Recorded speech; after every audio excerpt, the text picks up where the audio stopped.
Madame Balleux, je vous inviterai à vous avancer. Merci, Madame Bernier.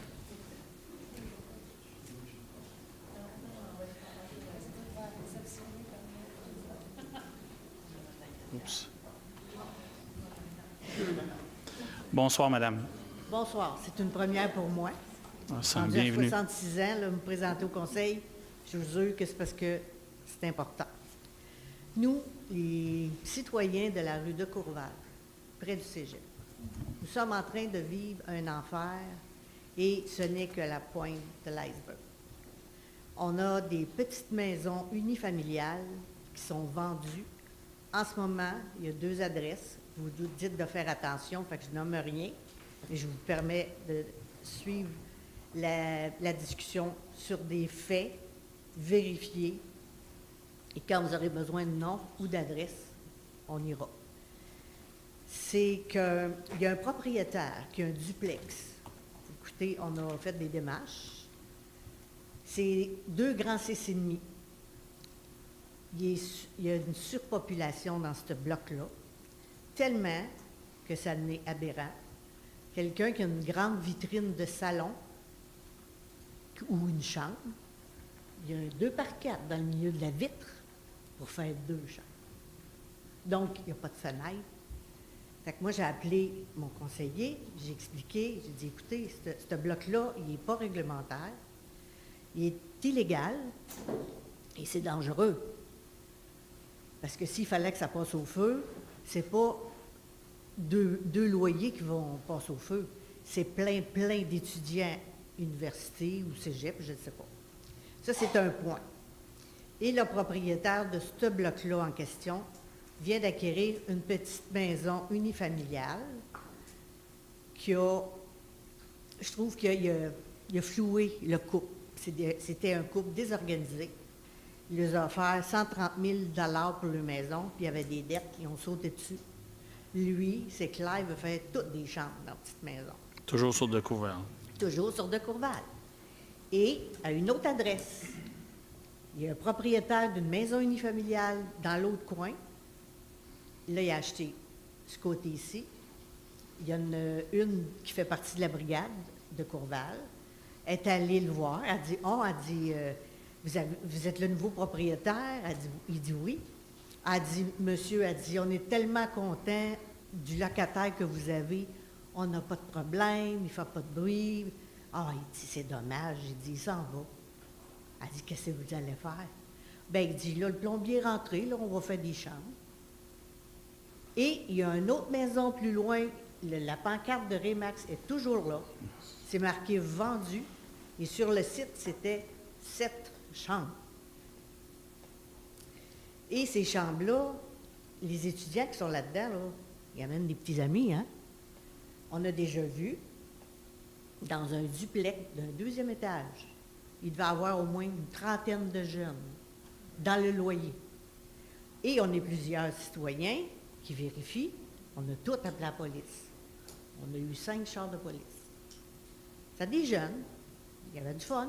Ils criaient, ils buvaient de la bière, des joints. Il y en a même une qui a pissé à côté dans l'entrée. Et ce qu'ils ont fait, ils sortent par en arrière, puis ils vont se cacher dans l'autre bloc, l'autre bord. Fait que quand les policiers arrivent, ils voient 2, 3 jeunes qui jouent un jeu de game. Ouais. Bien, tout ça pour dire que ces maisons-là, tout ce qui sont vendus maintenant, c'est tout visé par des personnes précises.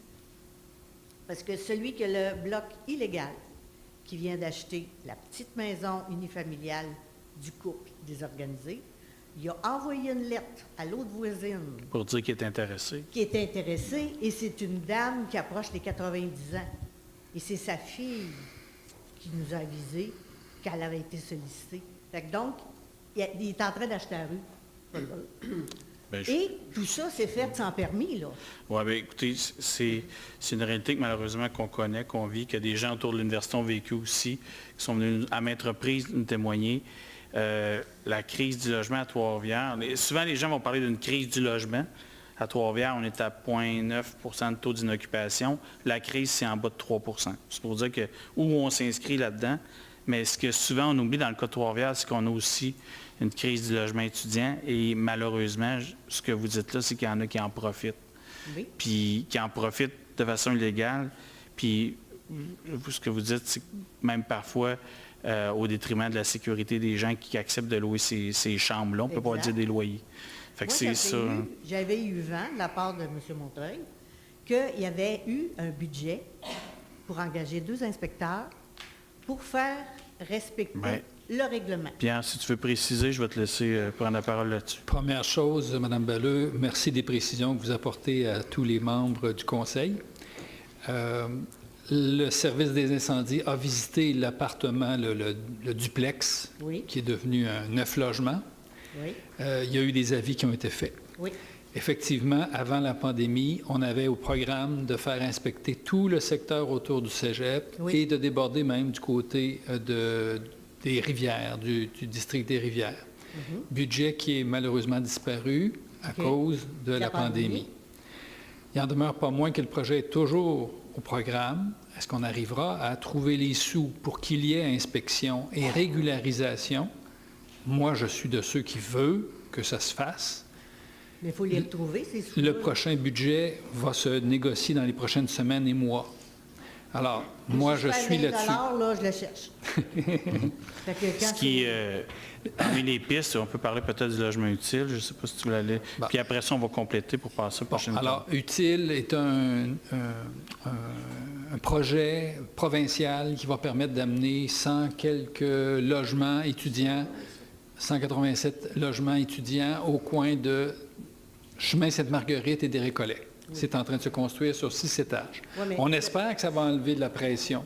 Ben- Ça ne sera peut-être pas suffisant. Il en demeure pas moins que on est très conscient des problèmes de circulation automobile, de stationnement, de quiétude, de transformation illégale, parce que le règlement, il est simple. Vous êtes un propriétaire occupant, vous avez le droit de louer 2 chambres. Mais elle n'est pas plus loin que ça. Mais comment le faire appliquer, ce mot de règlement-là, si on n'a pas le personnel pour faire la vérification? Il faut faire un état des faits. Et l'état des faits, il va venir avec l'inspection qui va se faire, je le souhaite, en 2024. Et les gens qui entreprennent les travaux sans permis, Ils sont supposés être mis au courant puisqu'ils demandent le permis. Il devrait y avoir demande Il y de en a pas de permis. permis. Puis là, Là, j'ai des avis différents, là, il y a mais... une petite maison que le plombier a rentré, puis avec ce qu'on entendait de bruit, Oui. il cassait le béton dans le sous-sol pour mettre des toilettes. L'ouvrage est fait. Tu sais, on fait ça. Ouais, mais- pour On le prend en prévenir. considération ce que vous dites. J'ai compris Brigade de Courval. là. Oui. Vous vous êtes regroupés ensemble. Oui. Exact. Bon, ben, Là, ce soir, restez aux aguets, puis je vous dirais, puis gardez contact avec votre conseiller. Ah ben oui, on ne le lâche pas. S'il ne nous lâchera Faites bien. pas. Ce soir, on est Ouais. peut-être des gens retraités, mais on a plusieurs jeunes qui sont avec nous, mais vu que c'est la rentrée scolaire, Ouais, ils je ont comprends. plein de choses à voir, fait qu'on s'est remonté. Il y a M. Bellic, vous adressez quelque chose rapidement, puis on Oui, va passer on va ensuite à rapidement, M. Parce que Poirier. vous n'êtes pas la première, à la dernière séance d'un autre quartier encore de Pierre. Les gens sont venus, puis moi je pense qu'en dehors de ça, il y a aussi l'idée là, que les gens ils veulent garder un peu leur vie de quartier. Ben, j'espère. Puis l'image. Moi je viens du quartier Sainte-Marguerite, puis j'ai vu des duplex se transformer en quadruplex. Puis ça veut dire beaucoup plus d'espace stationnement. Il n'y a plus de gazon devant les duplex. ça. Puis dans ces gens de Brébeuf, effectivement, dans le coin du cégep, des fois, c'est des marées d'asphalte. Fait que les gens, je pense qu'ils veulent garder. Fait que ça, il va falloir que la Ville regarde. Mais effectivement, c'est une question d'argent. Puis bon, on va parler de budget. C'est là l'argent. Non, mais on va C'était parler de à budget, mais parce qu'il y a une vie de quartier, puis ça, mon collègue Danny Carpentier travaille beaucoup là-dessus, là, tu sais, que chaque quartier a sa définition, mais c'est des quartiers, comme dans le vôtre, c'était des unifamiliales en général, Exact. mais il faut que ça reste des unifamiliales. Il faut. Mais- Et il y a puis aussi je vous laisse compléter là-dessus. Je vous laisse compléter, madame. Savez-nous, Oui, allez-y. juste les encombrants.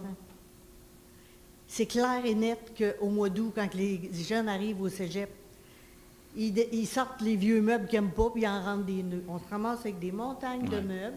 Là, on appelle au 311. Il faut dire, telle adresse, il y a ça. Un matelas, un bureau. Il faut tout énumérer. Mais c'est pas chez nous, là. Il faut que j'appelle pour la rue, pour avoir une rue qui est propre et viable.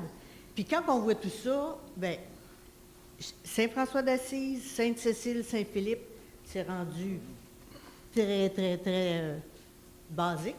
Mais là, le Saint-Jean-de-Brébeuf va s'en venir comme ça.